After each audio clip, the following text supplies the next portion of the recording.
all for hands.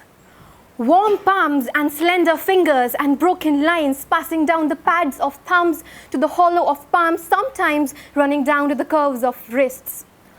When girls my age dreamt of dating rock stars and marrying princes mounted on white horses, I fancied fingers between the gaps of mine.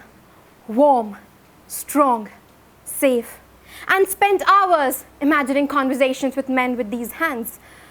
The first time a guy held my hand, it was nothing like I had rewound and replayed 1,000 times in my head. The fingers were sweaty, gawky, and spindly. The hold was awkward as his teenaged palm slobbered over mine. I didn't really know what to do, so we sat there on the porch, blinking sheepishly at each other. We never held hands again. The next pair of hands walked in the most unexpectedly. It was the last day before summer break at high school, and I found a letter written in blue ink in my desk. I was passing my fingers across the emboss the handwriting had left on the other side of the page when a hand grabbed mine. The fingers felt strong against the back of my hand, and veins seductively adorned his boyish athletic forearms. But goddamn, the hold was demanding, pensive. And I thought my frail bones would crush any time, and I had to pull myself out of it. And I swore to myself I would never hold hands again until I found a hand on top of mine at the bar, and butterflies ran through my gut. The hand smelled of some exotic cologne and handed me a drink and went down my waist in the restroom. Mother had warned me against such hands, but they wore a watch and cufflinks, and you don't distrust cufflinks, do you?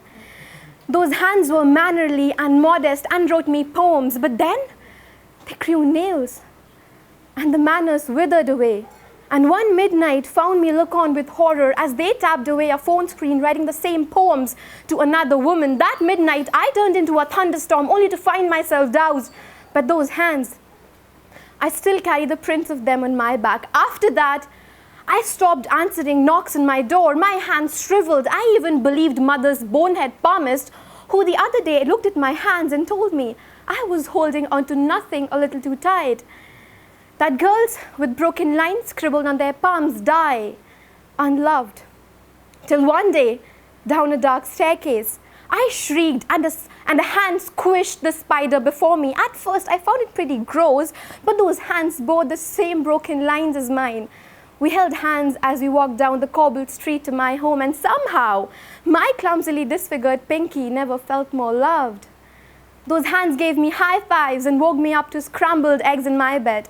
They even smacked my posterior and ran across my inner thighs in a strangely arousing manner.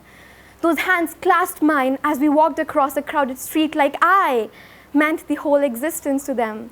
They ran down my tangled mane every night and left funny notes pinned to the refrigerator every morning, and even painted my nails reluctantly on some Sundays. Those hands taught me how it's all right to let mine wander sometimes alone, letting them pass on the flowers on the pavement. Those hands taught me to love my own, taught me how beautiful my fingers are even with the gaps between them, and that the story of our hands are indeed hidden in our closed fists. I no longer hold on to those hands, but they taught me I don't always need to hold on to something to live on.